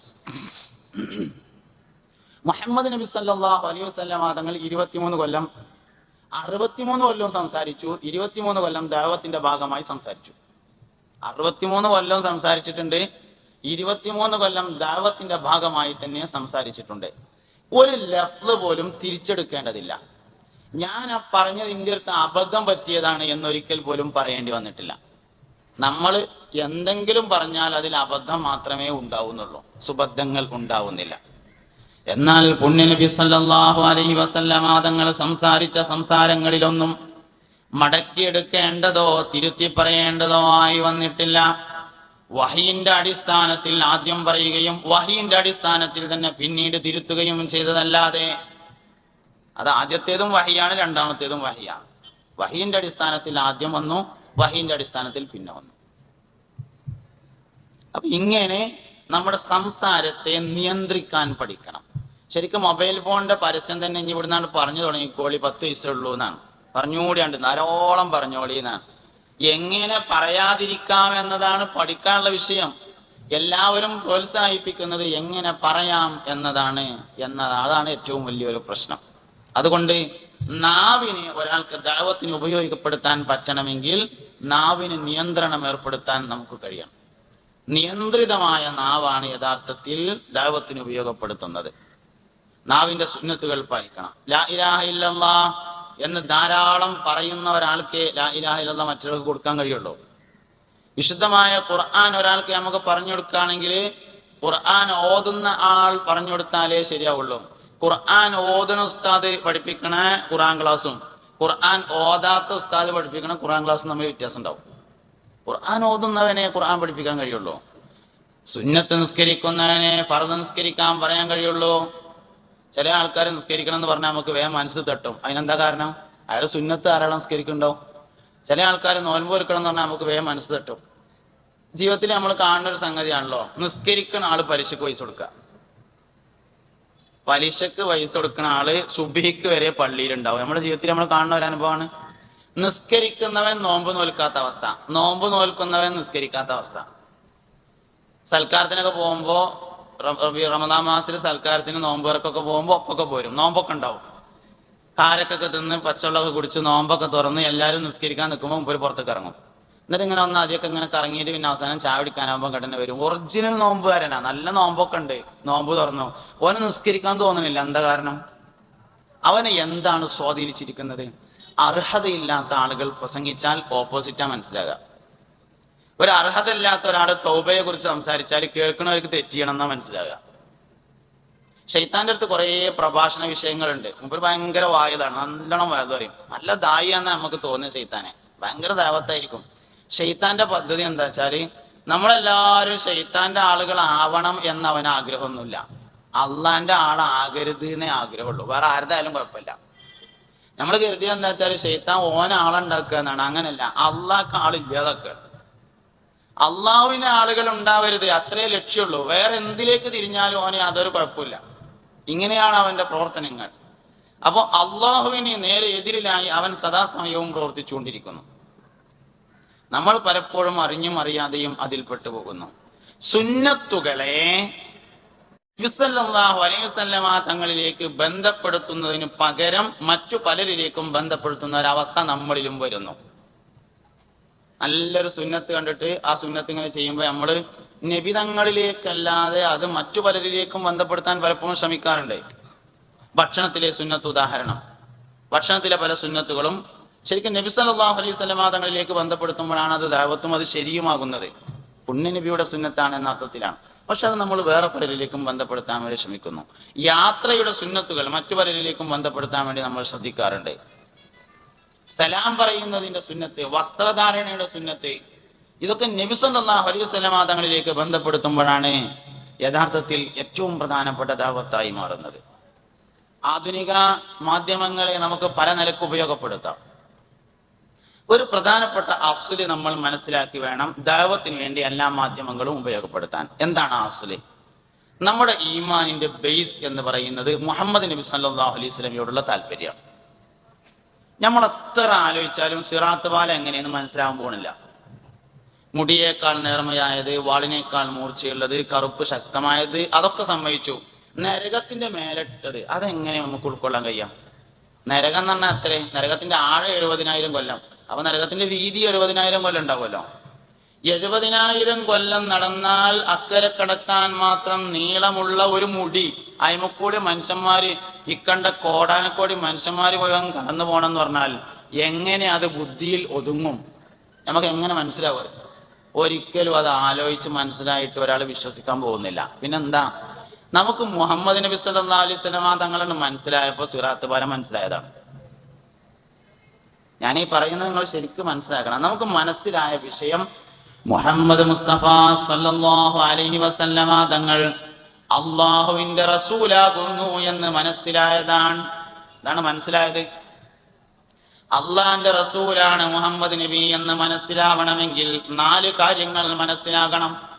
അർസലം ബിയദവി ഫഅതാന ബിസ്ദിഖി വത്തബലീഗി വല്ലമാന. ഫതാനത്ത്, അമാനത്ത്, തബ്ലീഗ്, സിദ്ഖ്, ഈ 4 കാര്യങ്ങൾ മനസ്സിലാകുമ്പോഴാണ് മുഹമ്മദ് നബി സല്ലല്ലാഹു അലൈഹി വസല്ലം അള്ളാന്റെ റസൂലാകുന്നു എന്ന് മനസ്സിലാവുക. മുഹമ്മദ് നബി അള്ളാന്റെ റസൂലാണെന്ന് മനസ്സിലാകുമ്പോഴേ സിറാത്ത് പാലം മനസ്സിലാകുള്ളൂ, അപ്പോഴേ മീസാൻ മനസ്സിലാകുള്ളൂ, അപ്പോഴേ ഹിസാബ് മനസ്സിലാകുള്ളൂ, അപ്പോഴേ ഹൗദ് മനസ്സിലാകുള്ളൂ, ജന്നത്തും നാറും മനസ്സിലാകുള്ളൂ. അതിന് മുമ്പ് അത് മനസ്സിലാകാൻ പോണില്ല. അതുകൊണ്ട് നമ്മുടെ ഈമാന്റെ ബേസ് എന്ന് പറയുന്നത് മുഹമ്മദ് നബി സല്ലല്ലാഹു അലൈഹി വസല്ലമയാണ്. മുഹമ്മദ് നബി സല്ലല്ലാഹു അലൈഹി വസല്ലമയിൽ നിന്നു തന്നെ ഈ 4 കാര്യങ്ങളാണ്. ഈ 4 കാര്യങ്ങളാണ്. മുഹമ്മദ് നബി സല്ലല്ലാഹു അലൈഹി വസല്ലം വലിയ നീതിമാനായിരുന്നു എന്നൊരാൾ വിശ്വസിച്ചു, അതുകൊണ്ട് മുഅ്മിനാവില്ല. മുഹമ്മദ് നബിയുടെ ശരീരം ഭയങ്കര ഉഷാറായിരുന്നു എന്നൊരാൾ വിശ്വസിച്ചു, അതുകൊണ്ട് മുഅ്മിനാവില്ല. ഇസ്ലാമിക ഭരണം ഇന്ത്യയിൽ ഭരണം വരികയാണെങ്കിൽ ഇസ്ലാമിന്റെ ഭരണ വരണ്ടെന്ന് ഒരാൾ പറഞ്ഞു, അതുകൊണ്ട് മുസ്ലിം ആവില്ല. മുസ്ലിം ആവണമെങ്കിൽ മുഹമ്മദ് നബി സല്ലല്ലാഹു അലൈഹി വസല്ലം അള്ളാന്റെ റസൂലാണ് തന്നെ വിശ്വസിക്കണം, അപ്പോഴാവുള്ളൂ. അള്ളാന്റെ റസൂലാണെന്ന് വിശ്വസിക്കണമെങ്കിൽ, ആ വിശ്വാസം വരണമെങ്കിൽ ഈ 4 കാര്യങ്ങൾ വിശ്വാസത്തിൽ വരണം. അതുകൊണ്ട് നിബിതങ്ങളെ നമ്മൾ പരിചയപ്പെടുത്തുമ്പോൾ ഈ 4 കാര്യങ്ങൾ പരിചയപ്പെടുത്തുന്നതാണ് ദീനീ ദഅവത്തായി മാറുന്നത്. വാട്സപ്പിലാവട്ടെ ഫേസ്ബുക്കിലാവട്ടെ നമ്മൾ ധാരാളം വീഡിയോകൾ ഷെയർ ചെയ്യുന്നു. ദഅവത്തിന് വേണ്ടിയുള്ള ഷെയറിംഗ് ആണെങ്കിൽ ഈ 4 കാര്യങ്ങളിൽ ഒന്നായിരിക്കണം. അപ്പോൾ ദഅവത്താവും. കാരണം ഈ 4 കാര്യത്തിൽ നിന്നാണ് മുഹമ്മദ് നബി സല്ലല്ലാഹു അലൈഹി വസല്ലം തങ്ങൾ അള്ളാന്റെ റസൂലാണ് എന്ന് ബോധ്യമാവുള്ളൂ. അള്ളാന്റെ റസൂലാണെന്ന് ബോധ്യമായാലേ ഈമാനിന്റെ ബേസായ അഷ്ഹദു അന്ന മുഹമ്മദർ റസൂലുള്ളാഹ് എന്നതിലേക്ക് എത്തിച്ചേരുള്ളൂ. മുഹമ്മദ് നബി സല്ലല്ലാഹു അലൈഹി വസല്ലമ തങ്ങൾ പറഞ്ഞ അള്ളാഹുവിലാണ് നമ്മൾ വിശ്വസിച്ചത്, അള്ളാഹുവിലല്ല. ഇസ്ലാം അവതരിപ്പിക്കുന്ന തൗഹീദ് ലാ ഇലാഹ ഇല്ലല്ലാഹ് എന്നതല്ല, പിന്നെ ലാ ഇലാഹ ഇല്ലല്ലാഹ് മുഹമ്മദ് റസൂലുള്ളാഹ് എന്നതാണ് ഇസ്ലാം അവതരിപ്പിക്കുന്ന തൗഹീദ്. എന്താ വ്യത്യാസം? അള്ളാഹു അല്ലാതെ യഥാർത്ഥത്തിൽ ആരാധിക്കാൻ അർഹൻ ഇല്ല, മറ്റാരുമില്ല എന്നതല്ല ഈമാൻ. മുഹമ്മദ് നബി സല്ലല്ലാഹു അലൈഹി വസല്ലമ തങ്ങൾ ഏത് അള്ളാഹുവിന്റെ റസൂലാണോ ആ അള്ളാഹു അല്ലാതെ യഥാർത്ഥത്തിൽ ആരാധിക്കാൻ അർഹൻ ഇല്ല എന്നതാണ് നമ്മൾ അവതരിപ്പിക്കുന്ന തൗഹീദ്. അതുകൊണ്ട് ഈ തൗഹീദ് തന്നെ മനസ്സിലാവണമെങ്കിൽ ആദ്യം മുഹമ്മദ് നബി സല്ലല്ലാഹു അലൈഹി വസല്ലമയെ മനസ്സിലാവണം. സിദ്ദീഖ് അക്ബർ റളിയല്ലാഹു അൻഹു ഉണ്ടായത് അതാണ്. സിദ്ദീഖ് തങ്ങൾക്ക് ഉണ്ടായത് അതാണ്. മഹാനവറുകൾ കച്ചവടത്തിന് വേണ്ടി പോയതാ. കച്ചവടം ചെയ്തുകൊണ്ടിരിക്കുമ്പോ ഒരു ദിവസം ഒരു സ്വപ്നം കണ്ടു. ചന്ദ്രൻ ഇല്ലാത്ത ഒരു ദിവസം ചന്ദ്രൻ ഇങ്ങനെ ഉദിച്ചു മുകളിലേക്ക് വന്നു. അങ്ങനെ അത് അവിടെ പൊട്ടി ചെറിയ ചെറിയ കഷ്ണങ്ങളായി മാറി. ഓരോ കഷ്ണം മക്കയിലുള്ള ഓരോ പ്രധാനപ്പെട്ട കുടുംബങ്ങളുടെ വീട്ടിലേക്ക് ഓരോ കഷ്ണം. അവസാനം എല്ലാ വീട്ടിലേക്കും പോയ കഷ്ണങ്ങൾ ചേർന്ന് വീണ്ടും ഒന്നായി മാറി. നല്ല വലുപ്പമുള്ള ഒരു ചന്ദ്രൻ. എന്നിട്ട് അത് ഇങ്ങനെ ഇറങ്ങി വന്ന് സിദ്ദീഖ് റളിയല്ലാഹു അൻഹുവിന്റെ മടിയിൽ ഇങ്ങനെ വന്നിരുന്നപ്പോ മൂപ്പര് ഇങ്ങനെ അണഞ്ഞൂട്ടിന് പിടിച്ചേക്കിനെ ഉണർന്നു. പിന്നെ ഉറക്കം വന്നില്ല. സാധാരണ സ്വപ്നം കാണാറുണ്ട്, ഇതൊരു സാധാരണ സ്വപ്നമല്ല എന്ന് സിദ്ദീഖുൽ അക്ബർ തങ്ങൾക്ക് മനസ്സിലായപ്പോ മഹാനായ സിദ്ദീഖുൽ അക്ബർ റളിയല്ലാഹു അൻഹു അവിടെ ഉണ്ടായിരുന്ന പൂർവകാല വേദങ്ങൾ പഠിച്ച തഅബീറുൽ മനാം അറിയാവുന്ന ഒരാളുടെ അടുത്ത് ചെന്നു. സ്വപ്ന വ്യാഖ്യാനം അറിയാവുന്ന ഒരാളുടെ അടുത്ത് ചെന്നിട്ട് ഞാൻ ഇന്നലെ ഇങ്ങനെ ഒരു സ്വപ്നം കണ്ടു, അതിന്റെ തഅബീർ എന്താണെന്ന് ചോദിച്ചു. അയാൾ പറഞ്ഞു, അവസാനത്തെ പ്രവാചകൻ വരാൻ സമയമായിട്ടുണ്ട്, നിങ്ങൾ ആ അവസാന പ്രവാചകനെ കൊണ്ട് വിശ്വസിക്കുമെന്നാണ് ഇതിന്റെ തഅബീർ. ആ കച്ചവടം കഴിഞ്ഞ് നാട്ടിലെത്തിയാലും ഒരു കച്ചവടം ഉണ്ടാവും. കാരണം കച്ചവടം കഴിഞ്ഞ് പണവുമായല്ല തിരിച്ചു വരിക, മക്കയിൽ ഇല്ലാത്ത സാധനങ്ങൾ വാങ്ങിയിട്ട് അതുകൊണ്ടാ വരിക. അങ്ങനെ വന്ന ഉടനെ ഒരു കച്ചവടം പടി ഉണ്ടാവും. ആ 2ാം കച്ചവടം നടന്നുകൊണ്ടിരിക്കുകയാണ്. ആ സമയത്ത് അബൂജാഹിൽ ചെന്നിട്ട് ചോദിച്ചു, വല്ല വിവരം അറിഞ്ഞോ എന്ന് ചോദിച്ചു. ഇല്ല അറിഞ്ഞു. ഒന്നും അറിഞ്ഞില്ല ചോദിച്ചു. ഇല്ല ഒന്നും അറിഞ്ഞിട്ടില്ല ചോദിച്ചു. എന്നാ അതല്ല അറിയേണ്ടത്, എന്തേ സംഭവിച്ചു ചോദിച്ചു. എന്റെ വലിയ കൂട്ടുകാരൻ ചങ്ങായിയായ മുഹമ്മദ് ഇല്ലേ, ആ ഉണ്ട്, ആ ഓന്റെ പടച്ചോൻ നബിയാക്കി തരയാറും തന്നെ ചോദിച്ചു. ആ സിദ്ദീഖ് റളിയല്ലാഹു അൻഹു ഒന്നും മിണ്ടാതെ മെല്ലെ വീട്ടിൽ പോയിട്ട് നന്നായി ഒന്ന് കുളിച്ച് ഡ്രസ്സൊക്കെ ഒന്ന് മാറ്റിയിട്ട് പുണ്യ നബി സല്ലല്ലാഹു അലൈഹി വസല്ലമയുടെ അടുക്കൽ വന്നു. എന്നിട്ട് ചോദിച്ചു, മുഹമ്മദേ ഞാൻ കേട്ടത് സത്യമാണോ എന്ന് ചോദിച്ചു. അതിൽ പറഞ്ഞു, സിദ്ദീഖ് അബ്ദുൽ കാബ എന്നാണ് പഴയ പേര്. അബ്ദുൽ കാബ, എന്നെ അള്ളാഹു റസൂലാക്കിയിരിക്കുന്നു, എനിക്ക് ഖുർആൻ അവതരിച്ചിട്ടുണ്ട്. ബിസ്മില്ലാഹിർ റഹ്മാനിർ റഹീം, ഇഖ്റ ബിസ്മി റബ്ബിക്കല്ലദീ ഖലഖ് ഖലഖൽ ഇൻസാന മിൻ അലഖ് ഇഖ്റ വറബ്ബുക്കൽ അക്രമുല്ലദീ അല്ലമ ബിൽ ഖലം അല്ലമൽ ഇൻസാന മാ ലം യഅലം ഓതിക്കൊടുത്തപ്പോ സയ്യിദുനാ സിദ്ദീഖുൽ അക്ബർ റളിയല്ലാഹു അൻഹു പറഞ്ഞു, ഞാൻ വിശ്വസിച്ചിരിക്കുന്നു. പിന്നെ അത് പല ആളുകളും സ്വീപ്പാക്കാൻ നോക്കിയിട്ടുണ്ട്. സിദ്ദീഖ് റളിയല്ലാഹു അൻഹു ഒരുപാട് ആളുകൾ സ്വീപ്പാക്കാൻ വേണ്ടി നോക്കി. ഏറ്റവും പ്രധാനപ്പെട്ട അവസരം ഉണ്ടായത് മിഅ്റാജിന്റെ രാത്രി. മിഅ്റാജിന്റെ രാത്രി രാവിലെ സുബ്ഹി നിസ്കാരം കഴിഞ്ഞ് നബി സല്ലല്ലാഹു അലൈഹി വസല്ലമ തങ്ങൾ വിഷയാവതരണം നടത്തുന്ന സമയത്ത് സിദ്ദീഖ് റളിയല്ലാഹു അൻഹു ഭാര്യ വീട്ടിലേക്ക് പോയതാണ്. അദ്ദേഹത്തിന്റെ ഭാര്യ വീട് മദീനയുടെ അതിർത്തിയിലായിരുന്നു. മദീനയുടെ അതിർത്തിയിലുള്ള ഭാര്യ വീട്ടിലേക്ക് പോയതായിരുന്നു. മിഅ്റാജിന്റെ വിശദീകരണം കേട്ട് അത് വിശ്വസിക്കാൻ കഴിയാതിരുന്ന മുനാഫിക്കുകൾ മെല്ലെ സദസ്സിൽ നിന്ന് എഴുന്നേറ്റ് പോയി. വെയില് ചൂടാവാനായപ്പോ സിദ്ദീഖ് റളിയല്ലാഹു അൻഹു ഭാര്യ വീട്ടിൽ നിന്ന് മടങ്ങി വരുന്നത് അവർ കാത്തുനിന്നു. സിദ്ദീഖ് തങ്ങളെ സമീപിച്ചവർ പറഞ്ഞു, അല്ലയോ അബൂബക്കർ നീ അറിഞ്ഞോ? എന്തെന്ന് ചോദിച്ചു. ഒന്നും അറിഞ്ഞിട്ടില്ലല്ലേ? ഇല്ല, ഒന്നും അറിഞ്ഞിട്ടില്ല. എന്നാൽ സാധാരണ ഇതുവരെ നടന്ന വിടൽസ് പോലത്തതല്ല ഇപ്പത്തെ വിടൽസ്. ഇന്നലെ രാത്രി കിടന്നുറങ്ങുന്ന സ്ഥലത്ത് നിന്ന് എഴുന്നേറ്റിട്ട് ബൈത്തുൽ മുഖദ്ദസ് കണ്ടുപോയി. ഫലസ്തീനിൽ നമ്മൾ സാധാരണ കച്ചവടത്തിനൊക്കെ പോകുമ്പോ 40 ദിവസം ഒട്ടകപ്പുറത്ത് സഞ്ചരിച്ചാൽ മാത്രം എത്തുന്ന ഫലസ്തീനിക്ക് ഇന്നലെ രാത്രി പോയി. എന്നാലും ഫലസ്തീനിൽ ചെന്ന് നിൽക്കുകയാണെങ്കിൽ തർക്കമുണ്ടായിരുന്നില്ല. അവിടുന്ന് 7 ആകാശങ്ങൾ കയറി അവന്റെ റബ്ബിനെ നേർക്ക് നേരെ കണ്ട് സംഭാഷണം നടത്തിയിട്ട് പോയ വഴിക്ക് മടങ്ങി വന്ന് നേരം വെളുത്തപ്പോ അതിന് കിടക്കപ്പായിൽ എത്തി എന്നാ ഇന്ന് രാവിലെ പറഞ്ഞു കാരണം. എന്റെ നബി അത് പറഞ്ഞു ചോദിച്ചു. പറഞ്ഞു പറഞ്ഞു. എന്നാൽ അബൂബക്കർ വിശ്വസിച്ചു പറഞ്ഞു റളിയല്ലാഹു അൻഹു. ഇതാണ് ഈമാൻ. നബി സല്ലല്ലാഹു അലൈഹി വസല്ലം തങ്ങളിൽ താല്പര്യം ഉണ്ടാവുന്നതിനനുസരിച്ചാണ് ഈമാന്. ആ താല്പര്യം കുറയുന്നതിനനുസരിച്ചാണ് ഈമാൻ പോലെ. താല്പര്യം ഇങ്ങനെ കുറയുന്നതിനനുസരിച്ച് ആദ്യം ഈമാൻ അതിന്റെ കമാലിയത്തിൽ നിന്ന് പോകും, പിന്നെ ഈമാൻ സമ്പൂർണമായും പോകും. ആദ്യം കമാലിയത്തിൽ നിന്ന് പോകും. മുബത്തദീകൾക്കൊക്കെ ഈമാൻ ഉണ്ട്, പക്ഷെ കമാലിയത്തില്ല. എല്ലാ വിദഗ്ധക്കാരും പരിശോധിച്ചു നോക്കി, മുസ്ലിം സമൂഹത്തിൽ ഏറ്റവും കൂടുതൽ തർക്കമുണ്ടാവാറുള്ളത് 2 സമയത്താണ്. ഒന്ന് റബീഉൽ അവ്വലും, ഒന്ന് റമദാൻ മാസത്തിലും. റമദാൻ മാസത്തിൽ തോനെ കൂലി കിട്ടണോണ്ട് അത് മുടക്കാൻ നോക്കുക. റബീഉൽ അവ്വലിൽ എങ്ങനെങ്കിലും നബി തങ്ങൾ ഒരു സാധാരണ മനുഷ്യൻ ആയി കിട്ടായിട്ട് ഭയങ്കര ഇടങ്ങേറ്. എങ്ങനെങ്കിലും പറഞ്ഞു പിടിച്ച് ഏതെങ്കിലും ആയത്തില് നബി തങ്ങൾ ഒരു സാധാരണ മനുഷ്യനായി കിട്ടുമോ നോക്കി നടക്കുക ചില ആൾക്കാർ. അത് റബീഉൽ അവ്വലായ ഉണ്ടാവും. ശരിക്കും ആ തർക്കം ആത്മാർത്ഥമാണെങ്കിൽ റബീഉൽ അവ്വലിൽ മാത്രം ഉണ്ടാവേണ്ട ഒരു തർക്കമല്ലല്ലോ. ഏതെങ്കിലും 2 ആൾക്കാര് 4 സലാത്തി എല്ലാം ഒരുങ്ങണ സമയത്ത് മാത്രം ഈ തർക്കത്തിന്റെ വല്ല ആവശ്യമുണ്ടോ? ഒരാള് ദൂരസ്കരിക്കാൻ അങ്ങനെ ഇരിക്കുമ്പോൾ ഒരു 100 സലാത്തി അല്ലട്ടെ എന്ന് കരുതി ദൂരസ്കരിക്കാൻ വേണ്ടി ഒതൊക്കെ ഉണ്ടാക്കി സുന്നത്തുസ്കാരം കഴിഞ്ഞിട്ട് ഇങ്ങനെ ഇരിക്കുകയാണ്. അപ്പൊ ജമാഅത്ത് തുടങ്ങാൻ കുറച്ച് നേരമുണ്ട്. ഒരു 100 സലാത്തി അല്ലട്ടെ എന്ന് കരുതിയാല് ഒരു വഹാബിയോടോ ഒരു ജമാഅത്തുകാരനോടോ ഞാൻ ഒരു 100 സലാത്ത് ദൂറിന്റെ മുമ്പ് ചെല്ലട്ടെ എന്ന് ചോദിച്ചാൽ എന്താ മറുപടി? നബിയോ അല്ലെങ്കിൽ സഹാബത്തോ സച്ചരിതരായ മുൻഗാമികളോ ളുഹർ നിസ്കാരം ജമാഅത്ത് പ്രതീക്ഷിച്ചുകൊണ്ടിരിക്കുന്ന സമയത്ത് 100 സ്വലാത്ത് ചൊല്ലിയതായി സ്വഹീഹായ ഒരു രേഖയിലും സ്ഥിരപ്പെട്ടിട്ടില്ലാത്തതിനാൽ പാടില്ല. എന്നാൽ ളുഹറിന്റെ ശേഷം ആക്കട്ടെ എന്ന് കരുതിയാലോ? നബിയോ സഹാബത്തോ സച്ചരിതരായ മുൻഗാമികളോ ളുഹർ നിസ്കാരത്തിന്റെ ശേഷം 100 സ്വലാത്ത് ചൊല്ലിയതായി ബലമായ ഒരു രേഖയിലും തെളിയിക്കപ്പെട്ടിട്ടില്ല. എന്നാൽ 101 ആക്കട്ടെ എന്ന് കരുതിയാലോ? ഒരിക്കലും പറ്റൂല. കാരണം നബിയോ സഹാബത്തോ സച്ചരിതരായ മുൻഗാമികളോ ളുഹറിന്റെ ശേഷം 101 സ്വലാത്ത് ചൊല്ലിയതായി എവിടെയും സ്ഥിരപ്പെട്ടിട്ടില്ല. എന്താ കാട്ടാം? അസറിന്റെ ശേഷാക്കിയാലും കോല തന്നെയല്ലേ, മഗ്‌രിബിന്റെ തൊട്ട് മുന്നേ ആയാലും പ്രശ്നം തന്നെയല്ലേ, 11 മണിക്കായാലും കേസ് ഇങ്ങനെ തന്നെയാണ്. അവസാനം എന്താ ഉള്ളത്? സ്വലാത്തില്ല.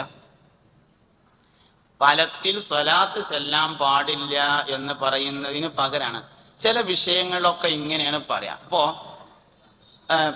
അലോപ്പതിക്കാര് അലോപ്പതി ചികിത്സയില് അപസ്മാരത്തിന് മരുന്ന് കുടിക്കേണ്ടത് 20 കൊല്ലാണ്. ചെവിക്കല്ല, ഞാനൊരു ഉദാഹരണം പറയാം. അലോപ്പതിയിൽ അപസ്മാര രോഗത്തിന് മരുന്ന് കുടിക്കേണ്ടത് 20 കൊല്ലാണ്. ആജീവനാന്തം എന്ന് പറഞ്ഞാൽ 15 കൊല്ലം. ആജീവനാന്തം എന്ന് പറഞ്ഞാൽ 15 കൊല്ലേ ഉള്ളൂ. അപസ്മാരത്തിന് മരുന്ന് കുടിക്കേണ്ടത് 20 കൊല്ലാന്ന് പറഞ്ഞാൽ എന്താ അതിന്റെ അർത്ഥം? മരിച്ചിട്ട് പിന്നെയും മരുന്ന് കുടിക്കേണ്ടി വരും എന്ന് പറഞ്ഞാൽ മാറൂല. എന്നാ മാറൂല എന്ന് പറഞ്ഞോന്ന് ചോദിച്ചാൽ പറഞ്ഞിട്ടില്ല. അലോപ്പതി അപസ്മാരം മാറൂല എന്ന് പറഞ്ഞോ? അത് പറഞ്ഞിട്ടില്ല. 20 കൊല്ലം മരുന്ന് കുടിക്കണല്ലേ പറഞ്ഞിട്ടുള്ളൂ. ആജീവനാന്തം എന്ന് പറഞ്ഞാൽ 15 കൊല്ലമുള്ളൂ. മരിച്ചിട്ട് പിന്നെ 5 കൊല്ലം ഗുളിക കൊടുക്കണമെന്ന് പറഞ്ഞതിന്റെ അർത്ഥം. എന്ന മാതിരി ളുഹറിന്റെ മുമ്പും സ്വലാത്തില്ല, ശേഷവും ഇല്ല, 11 മണിക്കും ഇല്ല, 10 മണിക്കും ഇല്ല, എപ്പോഴും ഇല്ല. അങ്ങനെ മഖ്ദൂമുമാർ എന്ത് ചെയ്തു വെച്ചാൽ ആൾക്കാരെ കൊണ്ട് കുറച്ച് സ്വലാത്ത് ചൊല്ലിക്കാനുള്ള ഒരു വകുപ്പുണ്ടാക്കി. ലോകത്ത് ഇസ്ലാം പ്രചരിച്ചത് 2 തരത്തിലാണ്. ഒന്ന് അള്ളാഹുവിനെ കുറിച്ച് പറഞ്ഞുകൊണ്ട് മഹബത്ത് വർദ്ധിപ്പിച്ചുകൊണ്ടാണ്. ഒന്ന് ഗൗസുൽ ആലം സ്വീകരിച്ചത് ആ ലൈന. അള്ളാഹിനെ കുറിച്ച് ഇങ്ങനെ പറയും, ആൾക്കാർക്ക് മഹബത്ത് വർദ്ധിപ്പിച്ചിട്ട് അങ്ങനെയല്ല. അപ്പൊ ഗൗസുൽ ആലം അതിനനുസരിച്ചുള്ള ദിക്റുകൾ ആളുകളെ കൊണ്ട് ചൊല്ലിച്ചു. അല്ലാഹു ഹാദിരി, അല്ലാഹു നാദിരി, അല്ലാഹു ഷാഹിദി, അല്ലാഹു മഈ, അങ്ങനെ ചൊല്ലിപ്പിച്ചിട്ട് ഈമാനിൽ അങ്ങനെ നിലനിന്നു. ഈമാനിലേക്ക് വരാനല്ല പ്രയാസം, വന്നിട്ട് നിലനിൽക്കാനാണ് പ്രയാസം. മുഅ്മിനാവുക എന്നതിനേക്കാൾ പ്രയാസമാണ് മുഅ്മിനായി മരിക്കുക എന്നത്. ഇത് വലിയൊരു മത്സരമാണ്. ഈ മത്സരത്തിൽ വിജയോ പരാജയോ എന്ന് തീരുമാനിക്കുന്നത് ഫിനിഷിംഗ് പോയിന്റിലാണ്. ഫിനിഷിംഗ് പോയിന്റ് വളരെ പ്രധാനമാണ്. മൗത്തിന്റെ സമയമാണ് ഏറ്റവും പ്രധാനം. അതുകൊണ്ട് മരിക്കുന്ന സമയത്ത് മൻകാന ആഖിറു കലാമിഹി ഖൗലു ലാ ഇലാഹ ഇല്ലല്ലാഹ് ദഖലൽ ജന്ന, അവസാനം ലാ ഇലാഹ ഇല്ലല്ലാഹ് എന്ന് പറഞ്ഞുകൊണ്ട് സ്വർഗത്തിൽ പോകണം. അതാണ് ഫിനിഷിംഗ് പോയിന്റ്. അതുകൊണ്ട് ആദ്യമോ നടുവോ അല്ല പ്രധാനം, അവസാനമാണ് ഏറ്റവും പ്രധാനം. ഈ അവസാനം നേരായി കിട്ടാൻ വേണ്ടിയിട്ട് ഹൗസില്ലാന്ന ആൾക്കാരെ കൊണ്ട് ഇങ്ങനെ ചെല്ലിക്കും. എന്നാൽ ശൈഖ് റിഫായി റളിയല്ലാഹു അൻഹു സ്വീകരിച്ചത് വേറൊരു ശൈലിയാണ്. റിഫായി ശൈഖ് റളിയല്ലാഹു അൻഹു സ്വീകരിച്ചത് ഇഷ്കിന്റെ ശൈലിയായിരുന്നു. നബി സല്ലല്ലാഹു അലൈഹി വസല്ലം തങ്ങളിലേക്ക് മുഅ്മിനീങ്ങളെ ബന്ധപ്പെടുത്തി നിർത്തിയിട്ട് ഈമാൻ സംരക്ഷിക്കും. ഭയങ്കര ആശിക്കായിരുന്നു ശൈഖ് റിഫായി റളിയല്ലാഹു അൻഹു. റൗദ ഷരീഫ് തുറപ്പിച്ചു എന്ന് മാത്രമല്ല, തുറന്ന് കൈമുത്തി. ബഹുമാനപ്പെട്ട സയ്യിദുന അഹ്മദ് അൽ കബീർ റിഫായി ഇഷ്ക് ഒരുപാട് തരങ്ങളിൽ കാണാൻ പറ്റും.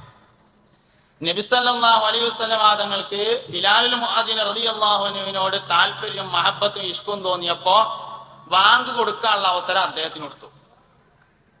അതൊരു ഇഷ്ടാണ്. ശരിക്കും ബാങ്ക് ഇറങ്ങിയത് ഉമർ ഇബ്നുൽ ഖത്താബ് റളിയല്ലാഹു അൻഹുവിനാണ്. ഉമർ റളിയല്ലാഹു അൻഹുവാണ് ഉറക്കത്തിൽ കണ്ടത്. അതിനെ തഈദ് ചെയ്യാൻ വേണ്ടി ഒരുപാട് സഹാബികൾ കണ്ടിരുന്നു. അൽഫാദ് മുഴുവനായും കണ്ടയാള് ഉമർ ഇബ്നുൽ ഖത്താബ് റളിയല്ലാഹു അൻഹുവാണ്. രാവിലെ ആദ്യം ചെന്ന് വിവരം പറഞ്ഞതും ഉമർ റളിയല്ലാഹു അൻഹു. ഉമർ റളിയല്ലാഹു അൻഹു ശബ്ദം കുറഞ്ഞ ആളാന്ന് നമുക്ക് ആർക്കെങ്കിലും അഭിപ്രായം ഉണ്ടോ? മക്കത്ത് ആർക്കെങ്കിലും ഒന്ന് ഒച്ച ഉണ്ടെങ്കിൽ ആർക്കേ ഉള്ളൂ, അതും ഉമറിനുള്ളത്. അതുകൊണ്ട് ഒച്ച കുറഞ്ഞ ആളൊന്നല്ല. പിന്നെന്തിനാ ബിലാലുൽ മുഅദ്ദിനെ ബാങ്ക് കൊടുക്കാൻ ഏൽപ്പിച്ചത്? നബി തങ്ങൾക്ക് ബിലാലുൽ മുഅദ്ദിനോട് അതിശക്തമായ താല്പര്യം. അതുകൊണ്ട് ഉമറെ, നീ ഈ ലഫ്ള് ബിലാലിന് പറഞ്ഞു കൊടുത്തിട്ട് ബിലാൽ പറയട്ടെ. ഉമറിന് അത് കാണാതെ അറിയാലോ, മൂപ്പർക്ക് ശബ്ദം ഉണ്ടല്ലോ, മൂപ്പരെ കൊണ്ടാണ് പറയിപ്പിച്ചാ പോരാ. അത് നല്ലൊരു അവസരം, അതെനിക്ക് ബിലാലിന് കൊടുത്തു. എന്നാ ബിലാൽ എന്താ ചെയ്തത്? ബിലാൽ റളിയല്ലാഹു അൻഹു ചെയ്തത് നബി സല്ലല്ലാഹു അലൈഹി വസല്ലം തങ്ങൾ വഫാത്തായപ്പോ ബാങ്ക് കൊടുത്തില്ല. നബിതങ്ങൾ ബിലാലിനോട് മഹബത്ത് ഉണ്ടായപ്പോ വാങ്ങി കൊടുക്കാൻ പറഞ്ഞു. ബിലാൽ നബിതങ്ങളോട് മഹബത്ത് ഉണ്ടായപ്പോ വാങ്ങി കൊടുക്കാതിരുന്നു. അങ്ങനെ ഉണ്ടായിരുന്നു. അപ്പൊ മഹബത്തിന് അങ്ങനെ പല തലങ്ങളുണ്ട്. ആശിഖാണ് ബഹുമാനപ്പെട്ട അഹ്മദ് അൽ കബീർ റിഫായി റളിയല്ലാഹു അൻഹു. മൂപ്പർ ആദ്യ കാലഘട്ടത്തിൽ മദീനത്തേക്ക് പോയില്ല. അതൊരു ഇഷ്കാണ്. പോകാൻ കഴിയണില്ല, അങ്ങനെ പോയില്ല.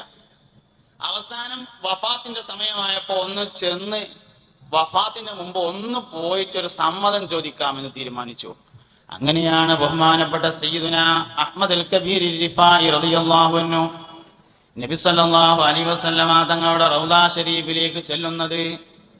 ചെന്ന് സിയാറത്ത് ചെയ്തുകൊണ്ട് ഇങ്ങനെ നിൽക്കുമ്പോ മഹാനവറുകൾക്ക് കൽബിൽ ഒരാശ തോന്നി. അള്ളാഹുവിന്റെ റസൂൽ ഒന്ന് കൈനീട്ടി തന്നാൽ എനിക്ക് മുത്താമല്ലോ എന്ന് തോന്നി. അപ്പോൾ ഒരു പാട്ടുപാടി. ഇഷ്ക് കൂടിയാ പിന്നെ പാട്ട് വരും. ആർക്കും വരണം, അപ്പോഴേ ഇഷ്ക് കൂടിയെന്ന് മനസ്സിലാവുള്ളൂ. ഇഷ്ക് കൂടിയ പാട്ട് വരണം. അങ്ങനെ ശൈഖ് റിഫായി റളിയല്ലാഹു അൻഹു പാട്ട് വന്നു. ഫി ഹാലത്തിൽ ബുഅദി റൂഹി കുന്തുർസിലുഹാ തുഖബ്ബിലുൽ അർള അന്നി വഹിയ നായിബതി. നബിയെ, അങ്ങകല വിദൂരത്ത് നിന്ന് സാധുവായ അഹമ്മദ് അവന്റെ ആത്മാവിനെ എന്നും ഇങ്ങോട്ട് പറഞ്ഞേക്കാറുണ്ട്. നബിയെ, ഇന്നിതാ ശരീരത്തോടുകൂടെ അഹ്മദ് ഇവിടെ വന്നിരിക്കുന്നു. അള്ളാഹുവിന്റെ റസൂലേ, നിങ്ങളുടെ കൈയൊന്ന് നീട്ടിത്തന്നാൽ എനിക്കൊന്ന് മുത്താമല്ലോ എന്ന് പറയേണ്ട താമസം അഷ്റഫുൽ ഖൽഖ് ത്വാഹ റസൂലുള്ളാഹി സ്വല്ലല്ലാഹു അലൈഹി വസല്ലം തന്റെ റൗള ശരീഫിൽ നിന്ന് കൈ നീട്ടി കൊടുക്കുകയും മഹാനവറുകൾ അത് മുത്തുന്നത് ധാരാളം ആളുകൾ കണ്ടു നിൽക്കുകയും ചെയ്തു എന്ന് താരീഖിൽ രേഖപ്പെടുത്തിയിട്ടുണ്ട്. ആ റിഫായി ശൈഖ് റളിയല്ലാഹു അൻഹു ഇഷ്കിന്റെ വഴിയാണ് സ്വീകരിച്ചത്. നബി തങ്ങളെ കുറിച്ച് ഇങ്ങനെ പറഞ്ഞിട്ട് മുഅ്മിനീങ്ങളുടെ ഈമാൻ സംരക്ഷിച്ചു നിർത്താം. സിദ്ദീഖ് റളിയല്ലാഹു അൻഹുവിന്റെ പാരമ്പര്യത്തിൽപ്പെട്ട ആളാണ് ശൈഖ് റിഫായി റളിയല്ലാഹു അൻഹു. റിഫായി ശൈഖ് സയ്യിദ് അല്ല, ഗൗസുൽ ആദം സയ്യിദാണ്. റിഫായി ശൈഖ് സയ്യിദ് അല്ല. സിദ്ദീഖ് റളിയല്ലാഹു അൻഹു തങ്ങൾ എന്ന് നമ്മൾ പറയുന്നത് ബഹുമാനിച്ചുകൊണ്ട് പറയാം. റിഫായി ശൈഖ് തങ്ങൾ എന്ന് നമ്മൾ പറയുന്നത് ബഹുമാനാർത്ഥം പറയുകയാണ്. സിദ്ദീഖ് റളിയല്ലാഹു അൻഹുവിന്റെ പാരമ്പര്യമാണ്. സിദ്ദീഖ് റളിയല്ലാഹു അൻഹു ഹാഷിമോ മുത്തലിബിയോ അല്ല, അത് കാരണം അഹ്ലു ബൈത്ത് അല്ല. സിദ്ദീഖ് റളിയല്ലാഹു അൻഹുവിന്റെ പാരമ്പര്യത്തിലുള്ള ആളുകളാൽ ദീൻ നടത്തപ്പെട്ട ഒരു പ്രദേശമാണ് കേരളം. നമ്മുടെ നാട്ടിൽ സിദ്ദീഖ് റളിയല്ലാഹു അൻഹുവിന്റെ പാരമ്പര്യമുള്ള ആളുകളാൽ ദീൻ നടത്തപ്പെട്ടു. വെളിയങ്കോട് ഉമർ ഖാദി റളിയല്ലാഹു അൻഹു സിദ്ദീഖ് റളിയല്ലാഹു അൻഹുവിന്റെ പാരമ്പര്യമാണ്. ഖാദി മുഹമ്മദ് റളിയല്ലാഹു അൻഹു സിദ്ദീഖ് റളിയല്ലാഹു അൻഹുവിന്റെ പാരമ്പര്യമാണ്. സിദ്ദീഖ് റളിയല്ലാഹു അൻഹുവിന്റെ പേരക്കുട്ടി മൗല അബൂബക്കർ സിദ്ദീഖ് റളിയല്ലാഹു അൻഹു എന്ന് പറയുന്ന ആള് ലക്ഷദ്വീപിലെ അമീനിയിൽ വന്നു ദീൻ നടത്തി. അവിടെ മുഴുവൻ 100% മുസ്ലിങ്ങളുടെ പ്രദേശമാണ്. 100% ആളുകൾ ഇസ്ലാമിലേക്ക് വരുന്നത് അവരൊറ്റ മനുഷ്യൻ കാരണമാണ്. അവരുടെ പാരമ്പര്യമുള്ള ആളുകൾ കേരളത്തിലേക്കും വന്നു. കേരളത്തിലെ പ്രധാനപ്പെട്ട ഖാദി കുടുംബമൊക്കെ സിദ്ദീഖ് റളിയല്ലാഹു അൻഹുവിന്റെ പാരമ്പര്യമാണ്. ഖാദി മുഹമ്മദ് റളിയല്ലാഹു അൻഹു കോഴിക്കോട്, ഉമർ ഖാദി റളിയല്ലാഹു അൻഹു ചെറുശ്ശേരി സ്ഥാനിന്റെ കാലിയാരകം എന്നാണ്. അങ്ങനെ ഖാദി കുടുംബങ്ങളൊക്കെ അങ്ങനെ വന്നതാണ്. സിദ്ദീഖ് റളിയല്ലാഹു അൻഹു, മഖ്ദൂമുമാർ സിദ്ദീഖ് റളിയല്ലാഹു അൻഹുവിന്റെ പാരമ്പര്യത്തിലുള്ള ആളുകളാണ്. അതുകൊണ്ട് മഖ്ദൂമുമാർ കേരളത്തിലെ മുസ്ലിങ്ങളുടെ ഈമാൻ സംരക്ഷിച്ചു നിർത്തുന്നതിന് വേണ്ടി ഇഷ്കിന്റെ സദസ്സുകൾ കൊണ്ടുവന്നു. ഇഷ്കിന്റെ സദസ്സുകൾ കൊണ്ടുവന്നു. പാടിയും പറഞ്ഞും അവർ നബി തങ്ങളോടുള്ള താല്പര്യം പ്രകടിപ്പിച്ച് അവരുടെ ഈമാൻ നിലനിർത്തിപ്പോന്നു. പാടിയും പറഞ്ഞും അവരിങ്ങനെ ഇഷ്കിന്റെ സദസ്സുകൾ സംഘടിപ്പിച്ച് നബി തങ്ങളോടുള്ള സ്നേഹവും വാത്സല്യം അവർ നിലനിർത്തിപ്പോന്നു. അതുകൊണ്ട് കേരളീയ മുഅ്മിനീങ്ങളിലെ പഴയകാല ആളുകളെ പരിശോധിച്ചാൽ നമുക്ക് കാണാൻ പറ്റും, പാടത്തും പറമ്പിലും പണിയെടുക്കുന്ന ആളുകൾ. ജുമഅക്ക് 40 ആളെ തികയാത്തതിനാൽ മൊല്ലാക്ക പാടത്തേക്ക് പോയി കർഷകൻ കൃഷിക്കാരനെ കൂട്ടിക്കൊണ്ടുവന്ന് പള്ളിക്കുളത്തിൽ കൊണ്ടുവന്ന് കുളിപ്പിച്ചിട്ട് 40 തയ്ച്ച് ജുമഅ നിസ്കരിച്ചിരുന്നതെങ്കിലും കട്ടിലുമങ്ങനെ നീണ്ടു നിന്ന് കിടന്നിട്ട് ലാ ഇലാഹ ഇല്ലല്ലാഹ് എന്ന് ചൊല്ലി മൗത്തായി. ഞാനും നിങ്ങളും എത്ര മനുഷ്യന്മാർ ലാ ഇലാഹ ഇല്ലല്ലാഹ് ചൊല്ലി മരിക്കണ കണ്ടിട്ടുണ്ട്? നമ്മൾ പരിശോധിക്കേണ്ട കാര്യമാണ്. എനിക്ക് 42 വയസ്സായിട്ടുണ്ട്. ഈ 42 വയസ്സിനിടയിൽ ഞാൻ ഒരുപാട് മനുഷ്യന്മാർ മരിക്കണിട്ടുണ്ട്. എത്ര ആളുകൾ ലാ ഇലാഹ ഇല്ലല്ലാഹ് എന്ന് ചൊല്ലി എന്ന് ചോദിച്ചാൽ അതിന്റെ ഉത്തരം പറയാൻ പ്രയാസമാണ്. എന്തുകൊണ്ട്? ഞമ്മക്കിങ്ങനെ പലരും പറഞ്ഞു ഇങ്ങനെ, അല്ലെങ്കിൽ ഇപ്പൊ ഇങ്ങനെയൊക്കെ വേണോ, നബി തങ്ങൾ മങ്കൂസുമാർ ഓതിയിട്ടുണ്ടോ, സിദ്ദീഖ് റളിയല്ലാഹു അൻഹു ഓതിയിട്ടുണ്ടോ എന്നൊക്കെ തോന്നി. അപ്പൊ അത് ശരി തന്നെയല്ലേ, നബി തങ്ങളും സിദ്ദീഖ് റളിയല്ലാഹു അൻഹു ഒക്കെ മങ്കൂസുമാർ ഓതിയിട്ടുണ്ടോ എന്ന് നമുക്ക് തോന്നി. നമ്മൾ എന്താ ചെയ്യല് വെച്ചാൽ മറ്റുള്ളവരുടെ ആദർശങ്ങൾ പഠിക്കാൻ വേണ്ടി ശ്രമിക്കല, നമ്മളത് പഠിക്കലില്ല. ഏതും അങ്ങനെ തന്നെ. ഒരാളോട് ഇസ്ലാം മതം പഠിക്കാൻ പറഞ്ഞാൽ ആദ്യം ക്രിസ്തു മതം പഠിക്കാൻ പോകും, പിന്നെ ഹിന്ദു മതം പഠിക്കും. അങ്ങനെയല്ലല്ലോ ഇസ്ലാം മതം പഠിക്കണ്ടേ. അഹ്ലു സുന്നത്ത് വൽ ജമാഅത്ത് പഠിക്കാൻ പറഞ്ഞാൽ ആദ്യം സുന്നത്ത് ജമാഅത്ത് പഠിക്കണം, എന്നിട്ടല്ലേ മറ്റേ പഠിക്കണ്ടുള്ളൂ. നബി സല്ലല്ലാഹു അലൈഹി വസല്ലം തങ്ങൾ ഓതിയതുകൊണ്ട് മൗലിദ് ഓതാന്ന് നമ്മൾ പറയണത്. അങ്ങനെയാണെങ്കിലല്ലേ ഉള്ളൂ അത് വേണ്ടത്. നമ്മളത് പഠിക്കലില്ല. മറ്റവരാണ് നിങ്ങൾ ഇന്നത് പഠിച്ചോളി നമുക്ക് പറഞ്ഞു തരണേ, എന്നിട്ട് നമ്മളതും തിരഞ്ഞിങ്ങനെ നടക്കുകയാണ് ഓല് പറഞ്ഞത് കാണാണ്ടോന്ന്. നമ്മൾ ആദ്യം നമ്മുടെ ആദർശങ്ങൾ പഠിക്കണം. എന്തിന്റെ പേരിലാണ് നമ്മൾ മൗലിദ് നടത്തുന്നത് എന്നത് ആദ്യം പഠിക്കണം. ഹദീസിന്റെ അടിസ്ഥാനത്തിലാണോ, ആയത്തിന്റെ അടിസ്ഥാനത്തിലാണോ, ചരിത്രത്തിന്റെ അടിസ്ഥാനത്തിലാണോ, ഇതൊന്നും അല്ലാത്ത വേറെ വല്ല അടിസ്ഥാനത്തിലാണോ? അത് നമ്മൾ ആദ്യം നമ്മുടേത് പഠിച്ചിട്ട് മനസ്സിലായ മാതിരി പറയണം. നമുക്ക് എങ്ങനെയാണോ ആ വിഷയം മനസ്സിലായത് അങ്ങനെ പറഞ്ഞു കൊടുക്കാൻ ശ്രമിച്ചാൽ ആർക്കും മനസ്സിലാവും. ഞമ്മക്ക് മനസ്സിലാവാത്തൊരു കാര്യം വേറെ ആളോട് പറഞ്ഞു കൊടുത്തിട്ട് അയാൾക്ക് മനസ്സിലാവാൻ പോകുന്നുണ്ടോ? ഇല്ലല്ലോ. അതുകൊണ്ടൊരു വിഷയം നമുക്കാണ് ആദ്യം മനസ്സിലാവേണ്ടത്.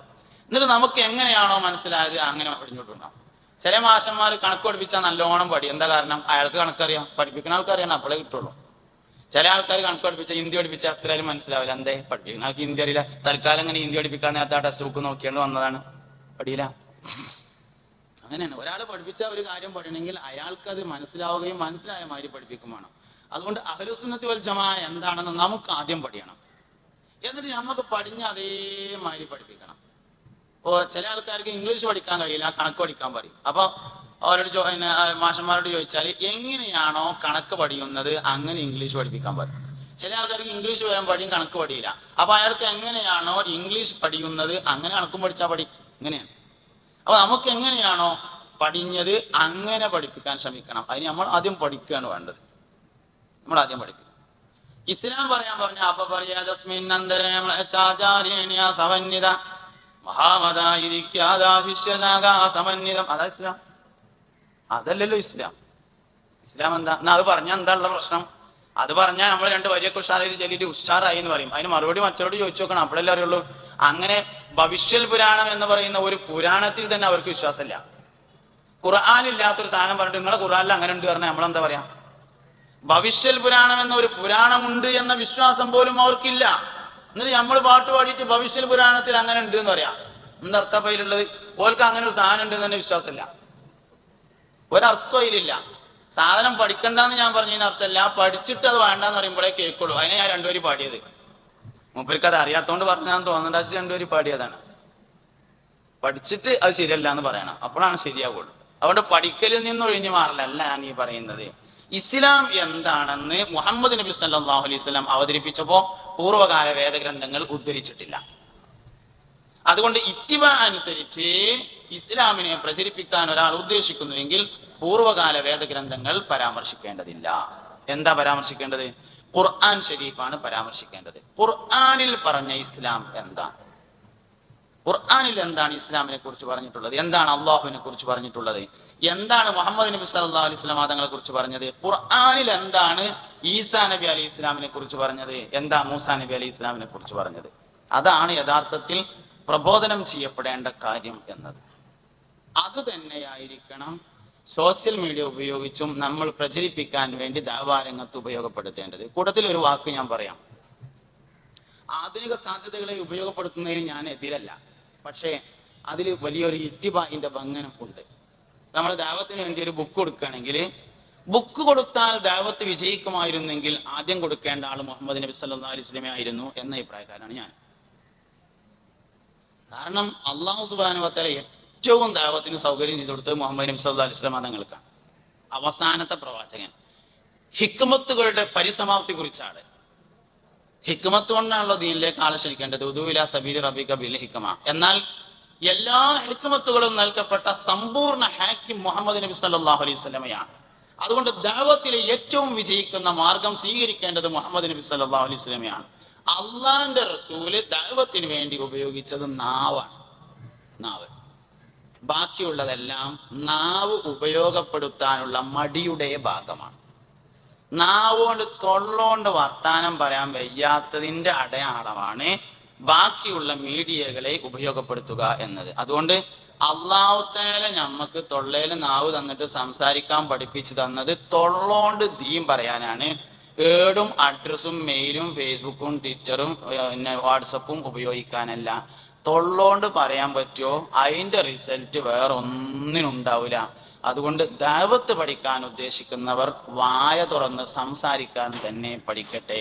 അതുതന്നെ എങ്ങനെയാവണം? മൗനം വാചാലമാക്കുന്ന സംസാരമാവണം. കുറിക്കുകൊള്ളുന്ന സംസാരം കുറച്ച് പറഞ്ഞിട്ട് ബാക്കി മുണ്ടാതിരിക്കുമ്പോൾ തന്നെ ആൾക്കാർക്ക് കാര്യം മനസ്സിലാവണം. അങ്ങനെ മൗനം വാചാലമാക്കുന്ന സംസാരമാണ് യഥാർത്ഥത്തിൽ ദഅവത്തിന് പഠിക്കാനുള്ളത്. ഹിക്മത്തിലെ ഏറ്റവും പ്രധാനപ്പെട്ട ഹിക്മത്ത് നബി സല്ലല്ലാഹു അലൈഹി വസല്ലം തങ്ങളിൽ നിന്ന് വന്നിട്ടുള്ള ഹിക്മത്താണ്. അങ്ങനെ തന്നെ പഠിക്കാൻ തയ്യാറാവണം. അല്ലാഹു റബ്ബുൽ ഇസ്സത്ത് ദഅവ രംഗത്ത് വിജയിക്കാനും നമുക്കും നമ്മുടെ സഹകാരികൾക്കും നമ്മുടെ പ്രവർത്തകർക്കും മുതാലിമീങ്ങൾക്കും ഈ ഒരുമിച്ച് കൂടിയ എല്ലാവർക്കും തൗഫീഖ് നൽകട്ടെ. ആമീൻ എന്ന് ദുആ ചെയ്ത് അൽഹംദുലില്ലാഹി റബ്ബിൽ ആലമീൻ. അസ്സലാമു അലൈക്കും വറഹ്മത്തുള്ളാഹി വബറകാതുഹു.